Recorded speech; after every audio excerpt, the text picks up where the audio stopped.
শান্তি করে চা খাবো ভাবলাম, দেখি বিস্কুট বাটায় অর্ধেক চা খেয়ে নিয়েছি। এখানে আমি পেঁয়াজ কেটে কেটে কেটে দেখছিলাম যে চোখের জলটা শুকিয়ে গেছে নাকি এখন আছে। ভেবেছিলাম শান্তি করে একটু চা খাবো, দেখি এ বেটা বিস্কুটই অর্ধেক চা খেয়ে নিয়েছে।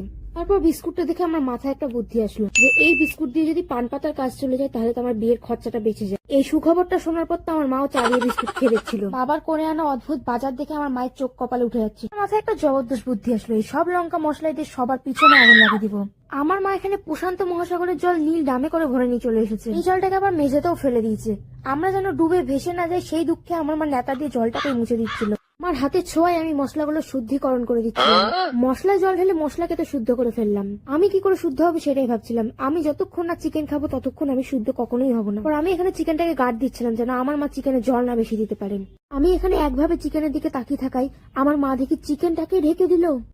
ভগবান क्या जुलुम है। চিকেনটাকে ধামা চাপা দেওয়ার পর দেখে আমার মায়ের মুখের হাসিটাই আলাদা লেগে। কিন্তু আমার মা জানতো না যে আমি গামলা নিয়ে আগে থেকে রেডি চিকেনটাকে নিয়ে পালানোর জন্য। এখানে চিকেন নিয়ে এসে ভাত খাবো বলে আমি হাতে সোয়েটারটাকে গুটে নিচ্ছিলাম।